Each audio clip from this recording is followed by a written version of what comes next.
when you go networking, and I know this is going to be hard because every expert gives you, here's your formula for your networking pitch, here's your elevator speech and what it should look like. And here's the thing, I don't think you should have an elevator pitch. I don't think you should have the sales pitch ready to go when you go networking, because networking events aren't about selling.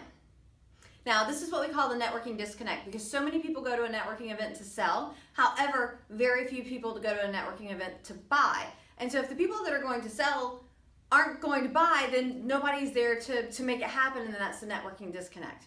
So what you're going to want to do is think about, my goal and intention when I go to a networking event is, how do I book a meeting from the meeting? So I'm at this networking event, I'm at the meeting. My goal when I meet people is to book a meeting with them. So in support of that, I like to use what I call a funneling conversation. This is what I use instead of the pitch. And I'm not going to go into huge detail. We have a whole chapter on how to develop the funneling conversation in here, but I want to at least walk you through what a funneling conversation can look like, and that's why we're here with the glorious whiteboard. So let's begin to have the conversation around funneling conversations. So here's your funneling conversation, and I'm going to walk you through what this looks like. When you go to a networking event and you meet new people, one of the very first conversations you typically have is, what do you do? And 99% of people will answer with a profession, and that puts them into the funnel. Are they part of my contact sphere or no? Now you might be thinking, what's a contact sphere? So a contact sphere relationship is a non-competing industry with the exact same target market. And so, are they a part of my contact sphere? Is this somebody I think I could refer to easily and they could possibly refer to me easily? If the answer is yes, then I go ahead and schedule a meeting.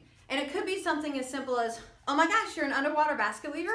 I find I have a ton of business to pass to an underwater basket weaver. Would you be open to getting together for a cup of coffee to see if we can pass each other business? Super simple, right? If they give you a profession that you don't think that they could easily pass you referrals, kicks them over to the other part of the funnel. Now, this is going to be hard for some of you, but you actually have to stop and wait for them to ask you in return, hopefully, what do you do? When they say that, what do you do? This gives you the opportunity to say, I help my clients blank. And you don't want to use your profession. You want to tell what benefit your client gets when they work with you. So I say, I help my clients make money, save time, and have fun. So whatever your statement is. Then hopefully they'll ask you, how do you do that? They don't ask you how, they're not concerned, move on, but they'll ask you how you do that. Then you're going to ask a series of 2 to 4 questions, and you're going to want to come up with yes/no questions, where yes, they're a prospect, no means they're no longer a prospect. So for me, are you looking to grow your business? Would referrals help you grow your business? And if I could show you how to double, triple, quadruple your referrals, would that be good for you? And so as you go through this, if they say yes, yes, yes, then you want to schedule an appointment to meet with that person. If at any point in time they say no, then you're going to say, bye-bye, we're done. No, you're not. We actually have a conversation in the 4.5 Networking Mistakes book. It was one of the 19 networking nuggets of how to exit the conversation gracefully. But it just means we're done with this part of the conversation. And what I love about the funneling conversation as a whole is it helps me determine in less than a minute, are you a good referral source for me? Are you a good prospect for me, or no?